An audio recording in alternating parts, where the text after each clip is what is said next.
화요일 3부 데이터는 알고 있다. 늘 함께해 주시는 두 분 소개하겠습니다. 여론조사 전문가 배종찬 인사이트 K연구소장, 빅데이터 전문가 전민기 한국인사이트 연구소 팀장 나오셨습니다. 안녕하십니까? 네, 안녕하십니까? 안녕하십니까? 네, 지금 유튜브로 데이터는 알고 있다 생중계되고 있습니다. 여러분의 소중한 댓글도 저희가 실시간으로 다 확인을 하고 있으니까요. 유튜브에서 표창원의 뉴스아이키 검색해서 들어와 주시면 감사하겠습니다. 여론조사 결과와 빅데이터를 기반으로 하는 데이터는 알고 있다. 오늘도 먼저 청취자 여러분께 설문조사 질문부터 드리겠습니다. 기름값이 치솟으면서 새로 자동차를 사려는 소비자들의 선택지가 복잡해지고 있다고 합니다. 여러분께서는 새 차를 만약에 사신다면 다음 중 어떤 차를 사시겠습니까? 1. 휘발유차, 2. 경유차, 3. 전기차, 4. 하이브리드카, 5. 안 산다. 보기 다시 한번 말씀드리겠습니다. 1. 휘발유차, 2. 경유차, 3. 전기차, 4. 하이브리드카, 5. 안 산다. 이 5개 중 한 개와 함께 여러분의 나이 그리고 성별을 보내주시면 감사하겠습니다. 그러니까 30대 남성인데 휘발유차라면 30남 1로 적어주시고요. 40대 여성으로 전기차를 사고 싶으시다면 40여 3이라고 보내주시면 됩니다.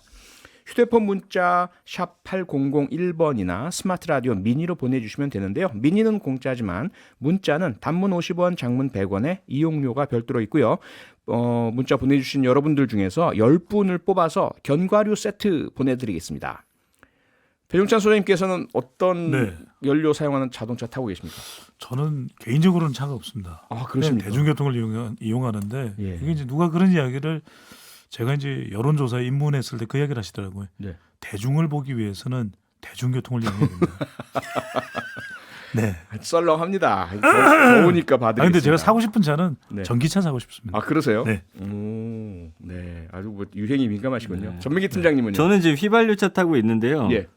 다음엔 전기차 생각하고 있는데 네. 이제 그 시점에서 인프라가 얼마나 구축이 되어 있는지 좀 보긴 봐야 될 것 같아요. 충전소? 예, 충전소도 예. 그렇고 뭐 지금 원래 작년에 이제 주식 투자하고 할 때는 뭐 바로 뭔가 막 난리가 날 것처럼 그런데 제 생각에 좀 시간이 좀 더 걸릴 것 같아요. 그런가요?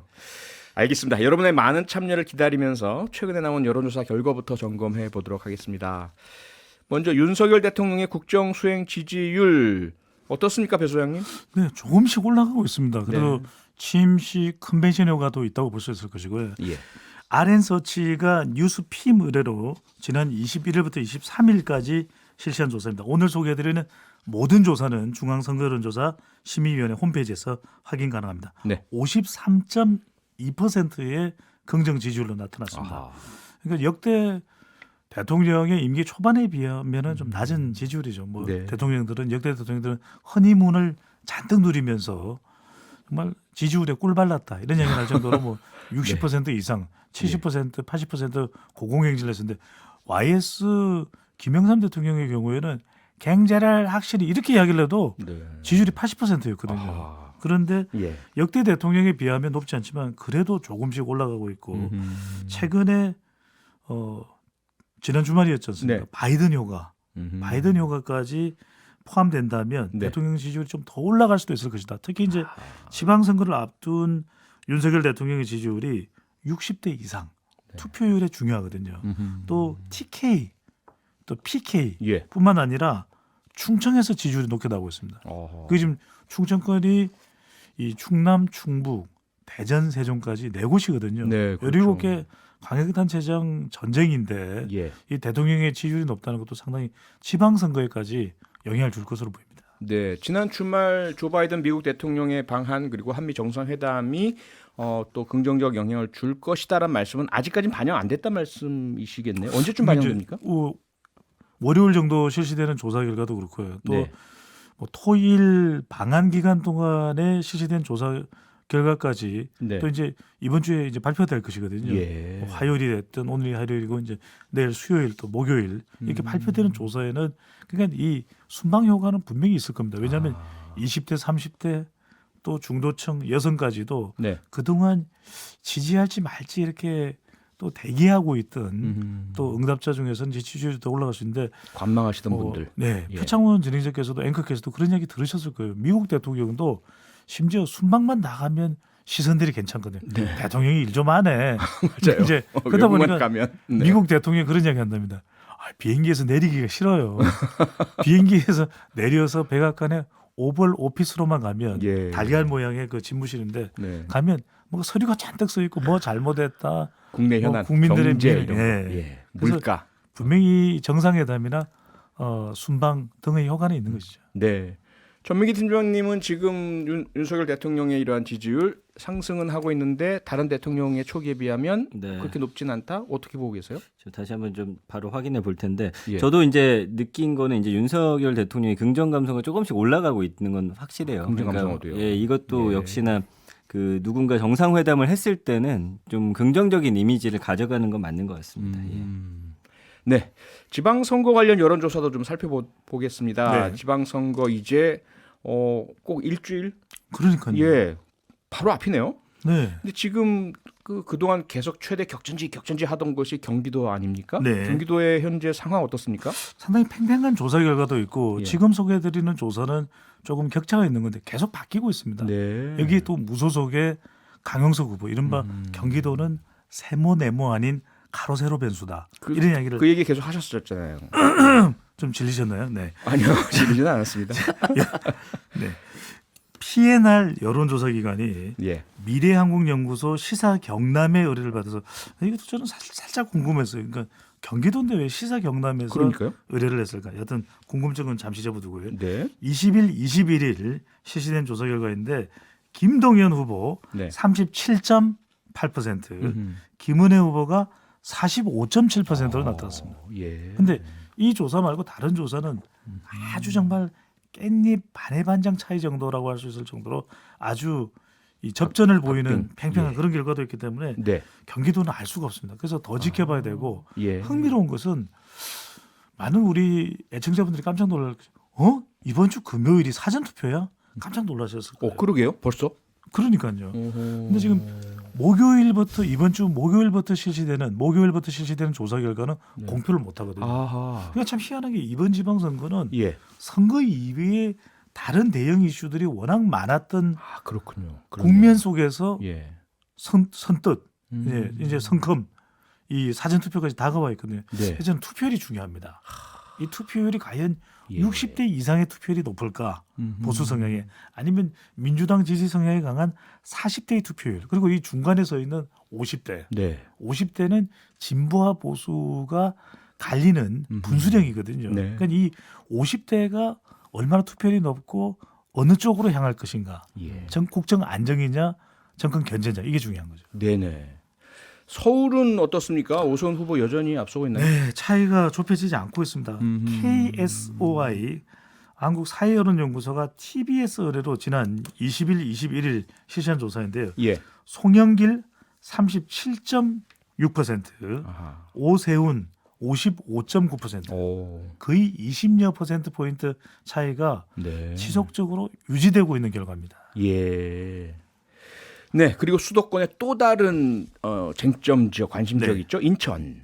특히 그 중에서도 지금 보궐선거, 국회의원 보궐선거가 이루어지는 인천 계양을 이재명 전 대선 후보가 출마해서 관심을 끌었는데요. 처음에는 뭐 상당히 커다란 격차가 나올 것 그러니까요. 아니냐라고 했는데 네. 안 그렇다면서요? 네, 지금 뭐 오늘 깜짝 놀랄 일이 많습니다. 이게 여론조사 결과를 보고서 이게 맞아? 이렇게 생각하시는 분들이 많으실 텐데 예. 계양을에 출마하는 이재명 선대위원장 워낙 거물이지 않습니까? 네. 그러다 보니까 국민의힘 윤영선 후보와는 다윗 윤영선, 골리앗 이재명 예. 이런 이제 전망이 나왔었는데 그렇죠. 물론 뭐 성경에서도 다윗과 골리앗은 또 실제 결과는 달랐거든요. 네. 근데 이 여론조사 결과 STI가 자체 조사로 지난 19일, 20일 실시한 조사입니다. 네. 이재명 후보 45.8%, 윤형선 후보 49.5%. 그러니까 다른 조사 결과들도 있는데 예. 다른 조사 결과도 있는데 다른 조사 결과도 접전 양상이거든요. 그러니까 네. 이재명 후보가 계양을은 거의 뭐 낙승할 것이고 그러게요. 네.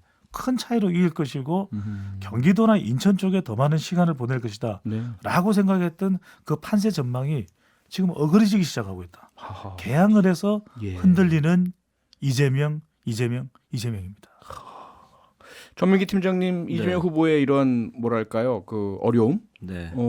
어떻게 보세요? 그렇죠. 뭐 대선 때하고 사실은 키워드 같은 건 큰 차이가 없더라고요. 부정 비율도 한 72%고 사실은 이 후보 중에서 일주일 언급량이 33만 건으로 관심도가 가장 높거든요. 네. 근데 사실 이것만 가지고는 뭐 지지율을 제가 지금 판단하기는 좀 어려운 상황인데 예. 윤영선 후보 제가 지난번에도 말씀드렸지만 일단은 국민들이 느끼기에 좀 새로운 인물 아니면 너무나 그렇게 잘 알려진 인물이 아닌 경우에 대한 호감도가 오히려 높다는 게 이번 좀 선거의 오히려. 특징인 것 같아요. 예. 네. 그러니까 유정선 후보인 경우에는 음흠. 이미 이 지역에서 세 번째 출마하고 있는 것이거든요. 그렇다면서요? 그러니까 우리 국민들이 왜 특성이 있잖아요. 3, 3번 심리도 있고 동정표. 그만큼 예. 지역에서 2016년 총선에서 약 한 31% 득표를 했을 거고 네. 지난 2020년에는 38%인데 그때 송영길 후보 지금 이제 서울시장 더불어민주당 후보로 나선 송영길 전 대표가 이곳에서 58% 네. 20% 포인트 차이로 당선이 됐거든요. 예. 그러니까 이른바 더불어민주당의 텃밭인데 여기 이 지역에서 지금 발표되는 여론조사를 보면 이재명 후보가 안심할 수 없는 아하. 또 윤영선 후보는 나도 되겠는데 아하. 이런 상황이 전개되고 있는 것이죠. 네네. 경기도 지역 제외하고는 모든 후보들이 국민의힘 쪽의 긍정이 훨씬 더 높은 상황입니다. 아이고. 네. 예. 네, 조금 전에 배중찬 소장 말씀처럼 이번 주말이 이제 사전 투표 벌써 다가옵니다. 각 당, 각 후보들 정말 표심 잡기에 뭐 1시 또는 1분, 1초가 급한 이런 상황인데요. 더불어민주당에서는 박지현 공동비대위원장 그리고 김동연 경기도지사 후보 두 사람이 오늘 반성한다는 그런 말씀, 또 읍소에 나선 그런 상황입니다. 그런데 사실 이 두 분 같은 경우는 민주당에서 오래 계신 분은 아니잖아요. 그럼요. 네. 근데 반성을 그동안의 과거를 다 이 두 분이 한다는 것도 조금 그래도 되나라는 그래서 반응도 있더라고요. 선거의 딜레마가 예. 선거에서는 소소하지 마라. 소소. 예. 그 영어로 우리가 뭐 그저 그래 이러면 이제 소소 소소. 그러거든요. 예. 근데 이 박지현 비대위원장이 네. 호소, 예. 읍소 네. 이렇게 되면은 판세가 좀 불리해?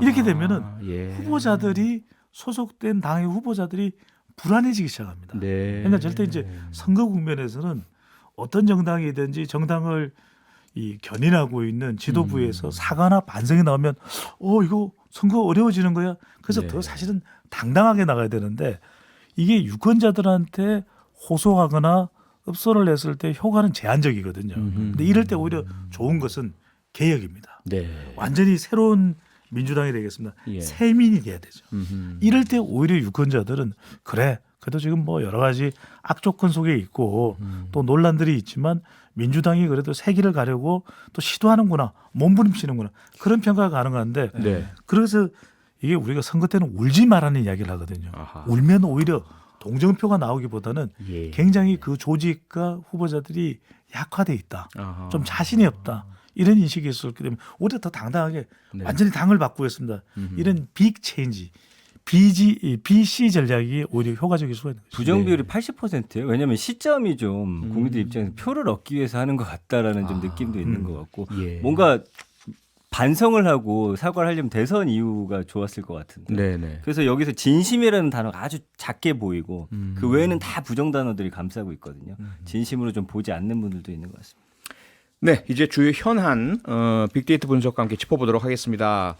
가장 아무래도 큰 현안 중 하나는 조 바이든 대통령의 미국 대통령의 방한 그리고 한미 정상회담 지난 주말에 있었던 앞서 배준찬 소장께서도 언급해 주셨는데요. 관련된 빅데이터 분석 어떻게 나왔습니까? 일주일 언급량이 2만 6천 건이고요. 네. 일단 두 가지 키워드로 보면 경제와 안보 관련한 이야기들 가장 많은 것 같습니다. 근데 예. 이제 그러면서 어떤 일정들 소화했는지 삼성전자 찾아간 뭐 그런 모습들, 네. 그 다음에 눈에 띄는 게 이제 와인 얘기가 좀 많이 나오네요. 예. 전재만 씨 뭐 와이너리에서 그 올라간 와인 관련해서 좀 비판적으로 나오는데 그럼에도 불구하고 감성은 54대 42로 긍정 감성어가 높습니다. 아마 네. 이 와인 얘기 없었으면 긍정이 좀 더 높지 않았을까 좀 예상해 볼 수 있는데 네. 그래서 뭐 평화나 성공적이었다, 신뢰 있다, 그다음에 깊이가 있었다, 긍정적이다, 네. 뭐 이런 단어들이 좀 많이 보여지고요.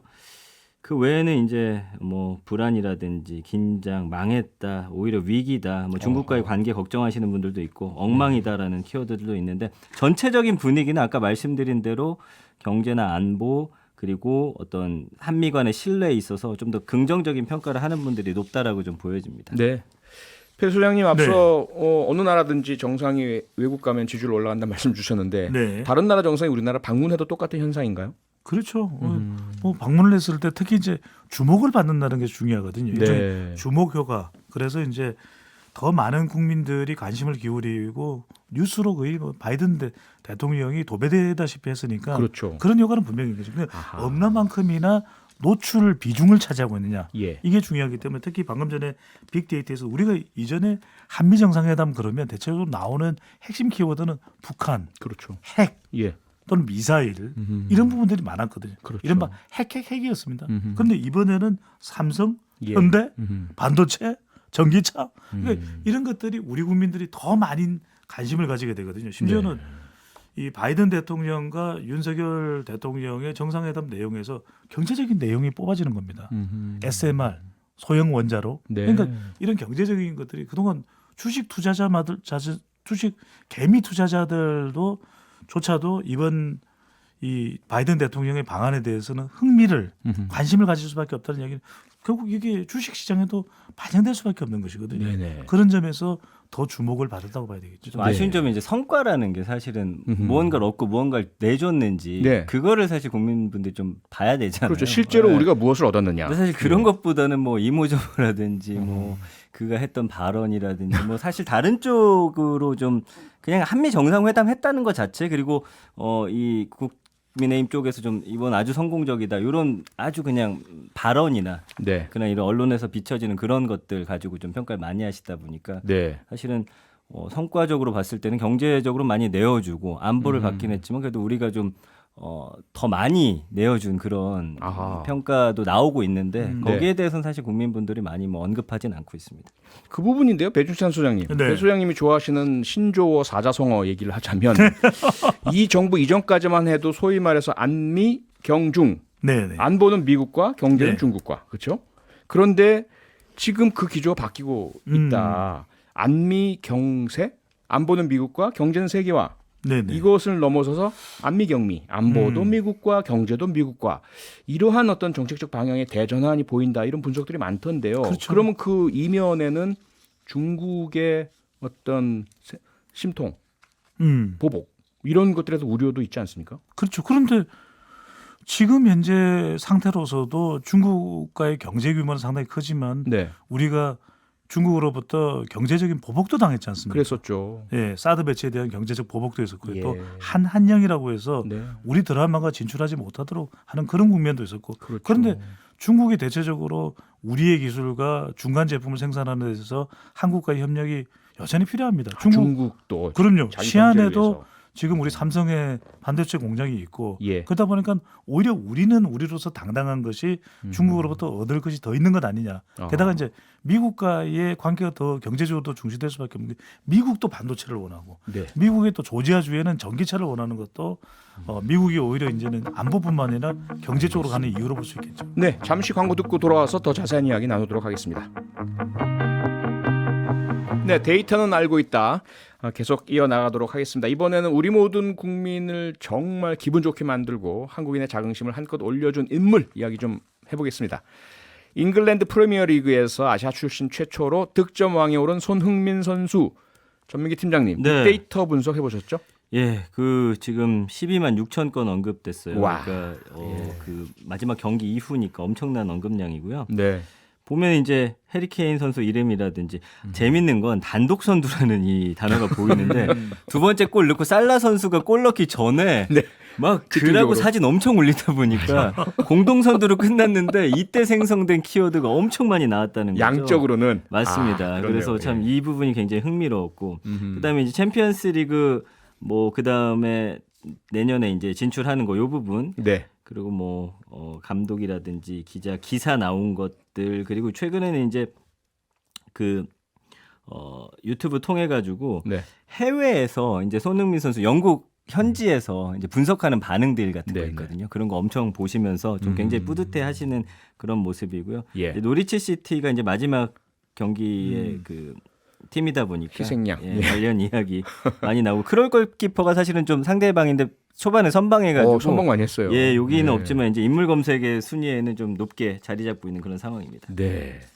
그러면서 이제 감성어가 85대 14.1이거든요. 부정 감성어가 있긴 있군요. 예, 근데 뭐 사실 부정 감성어라 하는 것도 이거는 사실 긴장했다. 내가 이제 긴장하다라든지 이런 네. 식의 표현이고요. 뭐 예. 최고다, 가자, 단독 선두, 골 넣다, 응원하다. 뭐 믿기 힘들다, 너무 잘한다, 승리 이끌었다, 대단하다, 뭐 이런 감동이다까지 아하. 예, 등장을 하고 있네요. 너무 또 네. 100%면 인공적이거든요. 좀 그렇죠. 예. 네. 그런데 이 경기가요 자정에 진행이 그럼요. 됐습니다. 저는 봤습니다. 보셨어요? 네네. 우와. 잠을 잘 수가 없더라고요. 그래서 네. 전반전에 골을 넣지 못해서 네. 상당히 좀 안타까운 상황인데 후반전에 일을 맞아요. 했는데 저는 손흥민 선수가 시사하는 바가 매우 크다고 봅니다. 음흠. 말 그대로 우리 정치권에 필요한 게 소통, 협치, 통합인데 네. 아니 해리케인 선수하고 둘이 합작한 골이 지금 기록이거든요. 영국 기록이죠. 네, 그러니까 최고 이른바 기록이죠. 송캐 예. 효과인데 손흥민, 해리케인. 네. 그러니까 저는 이게 너무 대단하다. 소통을 잘하죠. 그다음에 네. 협치 선수들하고요. 선수들은 맞아요. 막 격려해주고 북돋아주고 예. 하는 그 협치의 모습을 보면서 마지막은 통합인데 네. 지금 뭐 통합 이야기만 지금 대한민국 국민들을 통합시켰어요. 이 역할을 여야 없죠. 정치인이 예. 아닌 지역도 없고 보수 손흥민 선수가 하는 겁니다. 맞아요. 손세이션이었습니다. 네. 예, 손흥민 선수만큼은 아니지만 정말 많은 분들께서 말씀하시는 것 중에 하나가 경유 가격, 경유값인데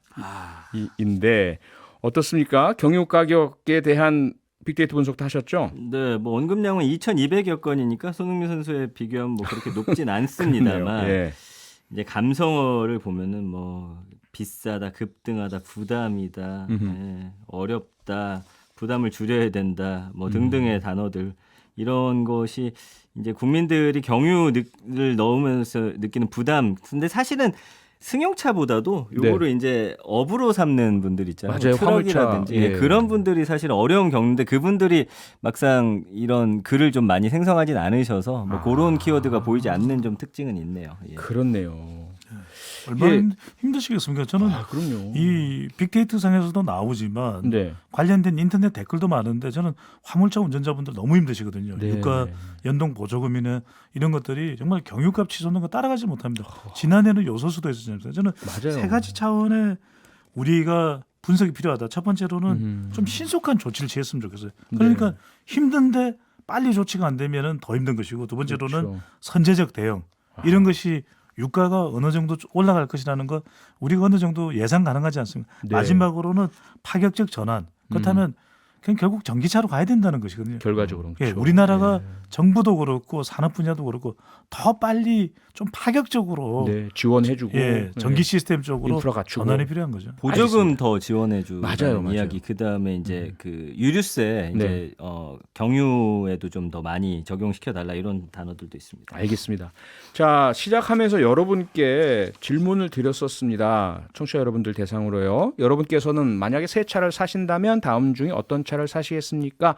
그 결과 전민기 팀장님 어떻게 나왔습니까? 네, 1번 휘발유차 15%, 경유차 10%, 전기차 35%, 와. 하이브리드카 35%, 오. 안 산다 5%. 네. 경유차도 10%나 있네요. 그러네요.